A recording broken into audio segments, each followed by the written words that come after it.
இயேசு ஜீவிக்கிறார். சுவிசேஷ ஊழியம் வழங்கும் ஜீவ வார்த்தைகள். கிறிஸ்துவுக்குள் பிரியமானவர்களே, ஆண்டவராகிய இயேசு கிறிஸ்து நாமத்தில் உங்களை யாவரையும் அன்போடு வாழ்த்தி வரவேற்கிறோம். இயேசு ஜீவிக்கிறார் ஊழியத்தின் சார்பாக ஜீவ வார்த்தைகள் நிகழ்ச்சி ஒன்று உங்களை கர்த்தர் ஆசீர்வதிப்பாராக. ஒவ்வொரு வாரமும் இதே நேரத்தில் இந்த வார்த்தைகளை கேளுங்கள், அநேகரை கேட்க செய்யுங்கள். ஊழியங்களிலே பயன்படுத்த விரும்பினாலும் எங்களுடைய வெளியீடுகள் பத்திரிகை தேவையானாலும் தொடர்பு கொள்ளுங்கள். நாம் ஒருமித்து அவர் நாமத்தை உயர்த்துவோமாக. அவர் தமது வசனத்தை அனுப்பி அவர்களை குணமாக்கி அழிவுக்கு தப்புவிக்கிறார் என்ற வார்த்தையின்படி இந்த வார்த்தை கேட்கிற ஒவ்வொருவருக்குள்ளும் அற்புதங்கள் நடக்கும் என்பதில் சந்தேகமே இல்லை. இந்த நாளில் கர்த்தர் நமக்கு தருகிற வார்த்தையை நான் வாசிக்கிறேன். ஜெபத்துடன் கேளுங்கள். 1 ராஜாக்கள் 18வது அதிகாரம் 43-44 வாசிக்கிறேன்.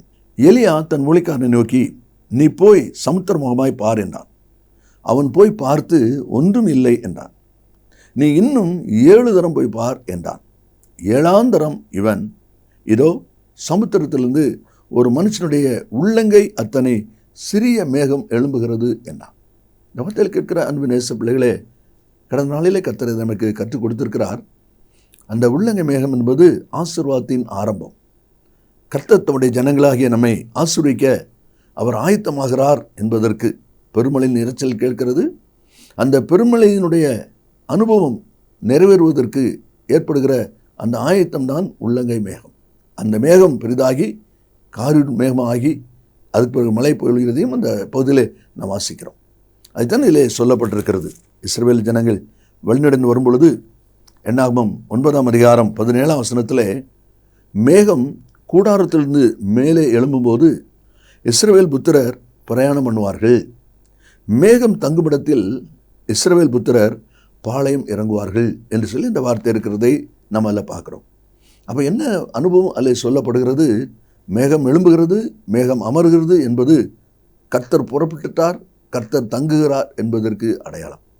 அதுதான் இந்த வசனத்திலே சொல்லப்பட்டிருக்கு, அந்த உள்ளங்கை மேகத்தினுடைய அனுபவம். அதே போல் 2 சாமுவேல் 5ஆம் அதிகாரம் 24வது வசனத்தில் நம்ம வாசிக்கும்போது கர்த்தர் தாவீதை பார்த்து சொல்லுகிற ஒரு வார்த்தையில் சொல்லப்பட்டிருக்கிறது, முசுக்கட்ட செடிகளின் நுனிகளிலே செல்லுகிற இரைச்சலை நீ கேட்கும்போது சீக்கிரமாக எழும்பிப்போ. அப்பொழுது பெலிஸ்தரின் பாளையத்தை முறியடிக்க கர்த்தர் உனக்கு முன்பாக புறப்பட்டு இருப்பார். முசுக்கப்பட்ட செடியில் இரைச்சல் கேட்குற நேரத்தை நீ புறப்பட்டு போ. கர்த்தர் புறப்பட்டுருப்பாரா. அந்த முசுக்கட்டு செடியில் எழும்புகிற அந்த இரைச்சல் ஓசை, அது அடையாளம். அதான் உள்ளங்கை மேகம். அதுதான் இதில் சொல்லப்பட்டிருக்கிறதை நாம் அதில் பார்க்குறோம். இன்றைக்கு கர்த்தர் நமக்கு கொடுக்குற ஆலோசனை என்ன, வார்த்தை என்ன என்று சொன்னால், ரூத்தினுடைய வாழ்க்கையில் ஏற்பட்ட உள்ளங்கை மேகம் என்பதை தான் நம்ம சிந்திக்க போகிறோம். ரூத் அவருடைய வாழ்க்கையில் ஏற்பட்ட உள்ளங்கை மேகம். காரணம், ரூத்தின் புஸ்தகம் 4ஆம் அதிகாரம் நம்ம அதில் 13வது வசனத்தை வாசிக்கும் போது அதில் சொல்லப்பட்டிருக்கிறது, போவாஸ் ரூத்தை விவாகம் பண்ணினான், அவள் அவனுக்கு மனைவியானாள் என்று சொல்லப்பட்டிருக்கிறது. போவாஸ் ரூத்தை விவாகம் பண்ணினான், அவள் அவனுக்கு மனைவியானாள். இந்த ரூத் மோவாபிய ஸ்திரீ என்பதை அறிகிறோம். ஆனால் அதே ரூத்தை போவாஸ் திருமணம் பண்ணுறதையும் அந்த சந்ததியில் இயேசு வருகிறதையும் மத்தேயு 1:5 அதையும் நம்ம வாசிக்கிறோம். இந்த ரூத்தினுடைய வாழ்க்கையில் இப்படிப்பட்ட ஒரு மேலான ஆசீர்வாதத்திற்கு ஆயத்தமான அந்த உள்ளங்கை மேகம் அனுபவம் என்ன என்பதை தான் இன்றைக்கு நாம் அதில் சிந்திக்க போகிறோம். அதில் சொல்லப்பட்டிருக்கிற அனுபவத்தை நாம் பார்க்கும்போது ரூத்தின் புஸ்தகத்தில் 2வது அதிகாரம் 5ஆம் வசனத்தை நாம் வாசிக்கும்போது எவ்விதமாய் நாம் வாசிக்கிறோம். என்ன சொல்லப்பட்டிருக்கிறது?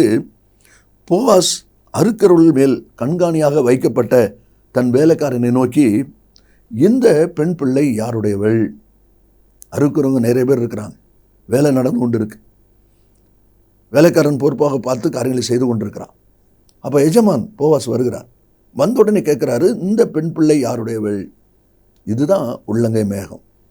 அந்த பெண் பிள்ளை என்று சொல்லப்படுகிற ரூத்துக்கு மேலே போவாசுடைய ஒரு கரிசனை உண்டாகிறது, போவாசுடைய ஒரு கவனம் உண்டாகிறது, போவாசுடைய ஒரு பட்சம், ஒரு தயை அவனுக்குள்ள இருதயத்தில் உண்டாகிறது. அதான் சொல்லப்பட்டிருக்கு, இந்த பெண் பிள்ளை யாருடையவள் என்று சொல்லி அந்த வார்த்தை இருக்கிறதை நாம் அதில் பார்க்கிறோம். இந்த வார்த்தையில் கேட்கிற அன்பு நேச பிள்ளைகளே, இன்றைக்கும் உள்ளங்கை மேகம் என்று சொல்லப்படுகிற ஆசீர்வாதத்தின் அடையாளத்தை அன்றைக்கு ரூத் வாழ்க்கையில் கொடுத்த தேவன் உங்கள் வாழ்க்கையிலையும் அது கொடுக்க ஆயத்தமாக இருக்கிறார். நீங்கள் எதிர்பார்க்கிற காரியத்திலே, குடும்ப வாழ்க்கையிலே, உங்களுடைய கையின் பிரயாசத்தில் நீங்கள் ஆரம்பித்திருக்கிற தொழில் காரியங்களிலே ஒருவேளை வளர்ச்சியற்ற நிலை, ஆசீர்வாதமற்ற நிலை, ஒரு தயங்கின நிலையில் இருக்கீங்களா? இன்றைக்கு கர்த்தர் உங்களை பார்த்தா சொல்கிறாரு, உங்கள் வாழ்க்கையில் ஒரு உள்ளங்கை மேகம் எழும்புகிறது, ஒரு உள்ளங்கை மேகம் எழும்புகிறது. ஹல்லேலூயா. ஆவியானவர் உங்களுக்காகவே இந்த வார்த்தை கொடுத்து கொண்டிருக்கிறார். இனி என்னுடைய தொழில் என்ன ஆகுமோ, என்னுடைய காரியம் எப்படி நடக்குமோ, நான் இதை தொடங்கிவிட்டேனே, இதை கடைசி வரை கொண்டு போக முடியுமோ இல்லையோ, அதற்கு நான் என்ன செய்ய போகிறேன், இப்படிப்பட்ட ஒரு பண தேவையோடு இருக்கிறேனே, இப்படிப்பட்ட ஒரு நெருக்கத்தில் இருக்கிறேன் என்று திகைத்து கொண்டிருக்கிற, திணறி கொண்டிருக்கிற உங்களுக்குத்தான் கர்த்தர் சொல்லுகிறார், உங்கள் வாழ்க்கையில் ஒரு உள்ளங்கை மேகம் எழும்புகிறது. ஆதரவற்ற நிலைமையிலே, புறக்கணிக்கப்பட்ட நிலைமையிலே, தள்ளப்பட்ட நிலைமையிலே இருக்கிற அந்த ரூத்துக்கு ஒரு வாழ்வு கொடுத்த ஆண்டவர், இயேசுவின் சந்ததியில் வரக்கூடிய ஒரு ஆசீர்வாதத்தை கொடுத்த ஆண்டவர் உங்களுடைய வாழ்க்கையிலையும் ஒரு ஆசீர்வாதத்தை கொடுக்க அவர் ஆயத்தமாக இருக்கிறார். நீங்கள் ஒருவேளை இனி நடக்காது, முடியாது, எவ்வளவுதான் அப்படின்னு கூட நீங்கள் நினச்சிருக்கலாம். இல்லை, உங்கள் வாழ்க்கையிலையும் நீங்கள் எழும்ப போகிறீர்கள், நீங்கள் பிரகாசிக்க போகிறீர்கள், நீங்கள் பெருகப் போகிறீர்கள். நிச்சயமாக உங்களுடைய காரியம் பெருக்கத்தில் வரும். காரணம், உள்ளங்க மேகம் உங்களுடைய வாழ்க்கையில் வருகிறது. கர்த்தர் உங்களை ஆசீர்வதிக்க அவர் ஆயத்தமாகிவிட்டார். அதைத்தான் நம்ம அதில் வாசிக்கிறோம். 2-3 அனுபவங்களை வேகமாக வாசிக்க போகிறோம். முதலாவது, இவளுடைய ஆரம்பம் போவாசுடைய கண்களில் அவளுக்கு தயை கிடைக்கிறது. இந்த பெண் பிள்ளை யாருடையவள் என்று சொல்லி விசாரிக்கிறான். வேலைக்காரன் அவளுடைய காரியங்கள் எல்லாவற்றையும் சொல்லிக்கொண்டே வருகிறதை நாம் அதில் பார்க்கிறோம். ஆதியாகமம் 41வது அதிகாரம் 13வது வசனத்தை நாம் வாசிக்கும்போது, அதில் பானபாத்திரக்காரன் சொப்பனம் கண்ட ராஜாவுக்கு பேசும்போது அவன் சொல்கிறான், நான் செய்த தவறு இப்பொழுதுதான் என் நினைவிலே வந்தது. ஜெயிலில் இருக்கும்போது நாங்கள் சொப்பனம் கண்டோம். அந்த சொப்பனம் கண்டபோது அந்த சொப்பனத்துக்கு அங்கே இருக்கிற ஒரு எபிரேயன் அர்த்தம் சொன்னான். அவன் சொன்னபடியே நடந்தது. பார்த்தீங்களா என்ன அனுபவம்? யோசேப்பு ஜெயிலில் இருக்கிறான், ஆனால் அரண்மனையில் ராஜாவும் பானபாத்திரக்காரனும் பேசுகிறாங்க. அரண்மனையிலே காரியம் பேசப்படுகிறது. இந்த வார்த்தை கேட்கிற அன்பு நேச பிள்ளைகளே, உங்களுடைய காரியம் தேவ சமூகத்தில் பேசப்படுகிறது. உங்களுடைய காரியம் தேவ சமூகத்துக்கு எட்டி இருக்கிறது. தேவ சமூகத்தில் அந்த காரியங்கள் பேசப்படுகிறபடியினால் நிச்சயமாய் சீக்கிரமாய் ஒரு அற்புதமான நன்மை நீங்கள் பார்ப்பீர்கள், சந்தேகமே இல்லை. எஸ்தர் புஸ்தகத்தில் 6ஆம் அதிகாரம் 2ஆம் வசனத்தில் ராஜாவின் மேல் கை போட பார்த்த 2 பேரை குறித்த காரியம் மொர்தெகாயின் மூலமாய் சொல்லப்பட்டது என்கிற காரியம் 4ஆம் நடபடி புஸ்தகத்தில் வாசிக்கப்பட்டது. அப்போ ராஜா கேட்குறாரு, இந்த மொர்தெகாயை கனம் பண்ணியிருக்கிறோமா? இல்லை, அவனை கனம் பண்ணணும். பார்த்தீங்களா, மொர்தெகாயினுடைய காரியம் ராஜ சமூகத்திலே பேசப்பட்டது. அடுத்த நாள் இந்த மொர்தெகாய் வாழ்க்கையில் ஒரு பெரிய உயர்வு, ஒரு பெரிய மாற்றம் இருப்பதை பார்க்கிறோம். ஆமானோ தூக்குமறை செய்து வச்சுட்டு தூக்கி போட வரேன்னு சொல்லிட்டு இருக்கிறான். ஆனால் ராஜாவோ மொர்தெகாயை கனம் பண்ணுகிறார். காரணம், அவனுடைய காரியம் ராஜ சமூகத்திலே பேசப்பட்டது. உங்களுடைய காரியம் ராஜ சமூகத்திலே பேசப்படும் பொழுது, தேவ சமூகத்தில் பேசப்படும் பொழுது நீங்கள் ஜெயமடிப்பீர்கள். அதை தான் நம்ம அதில் வாசிக்கிறோம். இந்த பெண் பிள்ளை யாருடையவள் என்கிற ஒரு கரிசனை அன்றைக்கு போவாஸ் வந்தது போல இந்த நாளிலும் உங்களை குறித்த ஒரு கரிசனை கர்த்தருடைய சமூகத்தில் வந்திருக்கிறது. அதைத்தான் நம்ம வாசிக்கிறோம். 2வது ரூத் 2ஆம் அதிகாரத்தில் 12ஆம் வசனத்தை நான் வாசிக்கும்போது அதிலே சொல்லப்பட்டிருக்கிறது, போவாஸ் சொல்கிறார், உன் செய்கை தக்க பலனை கர்த்தர் உனக்கு கட்டளையிடுவாராக. இஸ்ரவேலின் சேனைகளின் கர்த்தருடைய சேட்டைகளின் நிலையிலே வந்த உனக்கு அவராலே நிறைவான பலன் கிடைப்பதாக என்று சொல்கிறான்.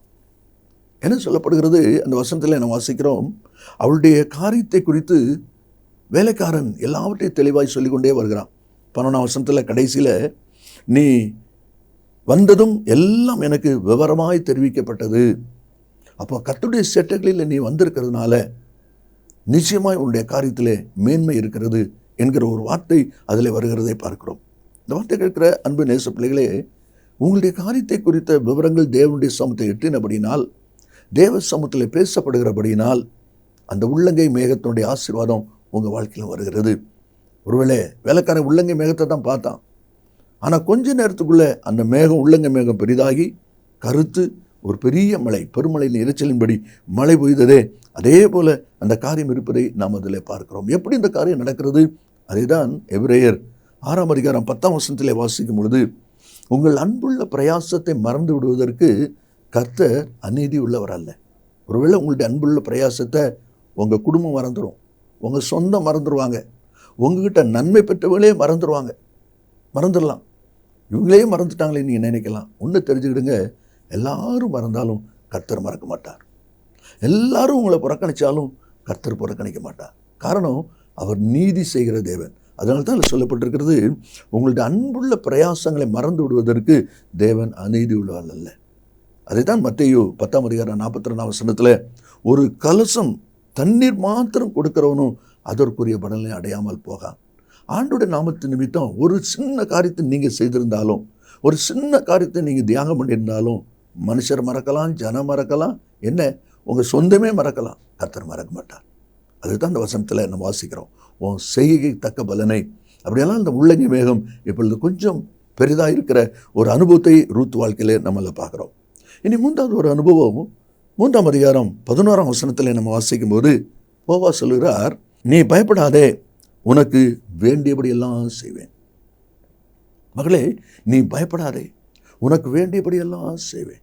பாருங்க, அவள் ஒரு மோவாபிய ஸ்திரீ, கணவனை இழந்தவள் ஒரு பக்கம், இனி வாழ வழி இல்லை, அப்படிப்பட்ட நிலைமையில் இருக்கிற ஒரு அனுபவம் ஒரு பக்கம். ஆனால் இப்படிப்பட்ட சூழ்நிலை வரும்பொழுது, கைவிடப்பட்ட ஒடுக்கப்பட்ட நிலைமையில் அவள் வரும்பொழுது, அவளுக்கு நேராக வருகிற போவாசுடைய வார்த்தை பாருங்கள், நீ பயப்படாதே, உனக்கு வேண்டியபடியெல்லாம் செய்வேன். அந்த உள்ளங்கை மேகம் விசாரிக்கிறான். ஆண்டுடைய செட்டைகளை வந்தனால் உனக்கு நிறைவான பலன் கிடைக்கும்னு சொன்னான். இப்போ சொல்கிறான், உனக்கு வேண்டியபடியெல்லாம் நான் செய்வேன். அப்போ கொஞ்சம் அந்த உள்ளங்கை மேகமாவது கொஞ்சம் பெருசாகி இன்னும் கொஞ்சம் அதிகமான ஒரு நன்மைக்கு நேராக அந்த காரியங்கள் வருகிறதை நாம் அதில் பார்க்கிறோம். அதனாலே சொல்லப்பட்டிருக்கிறது 10வது வசனத்தில் வாசிக்கிறோம், மகளே, நீ கர்த்தரால் ஆசீர்வதிக்கப்படுவாயாக.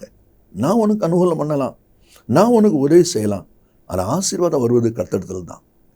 அந்த கர்த்தரிடத்திலிருந்து உனக்கு ஆசீர்வாதம் தான் ஜெயமாக இருக்கும். அதை தான் தேவனுடைய வார்த்தையில் சொல்லப்படுவதை நாம் அதில் பார்க்கிறோம். பவுல் பிலபோனுக்கு நிருபத்தில் எழுதும்போது தன்னுடைய சிநேகிதனை குறித்து அவன் எழுதுகிற ஒரு வார்த்தை நம்ம அதில் பார்க்கிறோம். கட்டப்பட்டிருக்கையில் நான் பெற்ற ஒனேசிமோ அப்படின்னு சொல்லுகிறான். அவனை குறித்து சொல்லப்பட்ட வார்த்தை பாருங்கள், 17ஆம் வசனத்தில், நீர் என்னை உம்முடைய ஐக்கியமானவன் என்று எண்ணினால் என்னை ஏற்றுக்கொள்வது போல அவனையும் ஏற்றுக்கொள்ளும். என்னை ஏற்றுக்கொள்வது போல அவனையும் ஏற்றுக்கொள்ளும். அப்போ எவ்வளவு நெருக்கம் இருக்குது பாருங்கள், எவ்வளோ ஒரு சிநேகம் இருக்குது பாருங்கள்.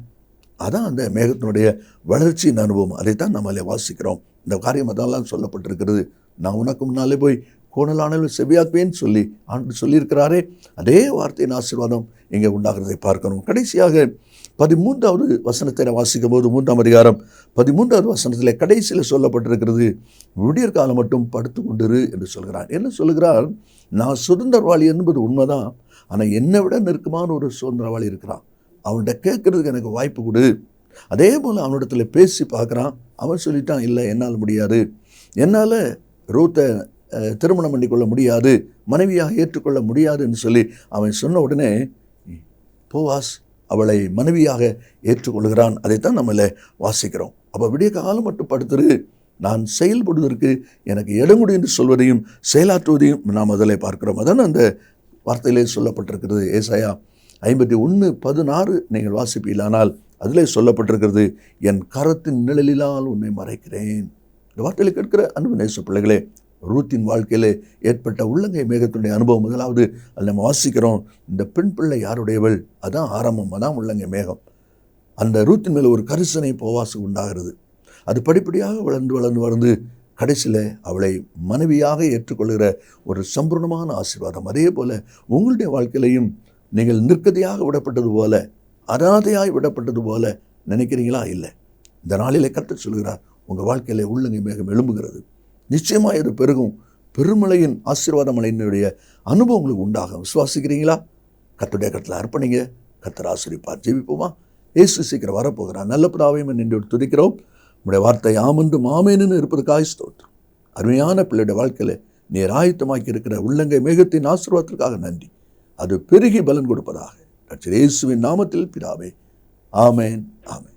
கர்த்தர் உங்களை ஆசீர்வதிப்பாராக. ஆமென். மேலும் விவரங்களுக்கும் உங்கள் ஜெப தேவைகளுக்கும் நீங்கள் எங்களோடு தொடர்பு கொள்ள வேண்டிய முகவரி, ஜீசஸ் லிவ்ஸ் காஸ்பல் மினிஸ்ட்ரீஸ், சகோதரர் John M Jeyaraj, 123A Dohnavur road, Mavadi, Nellai மாவட்டம், தென்னிந்தியா, 627107.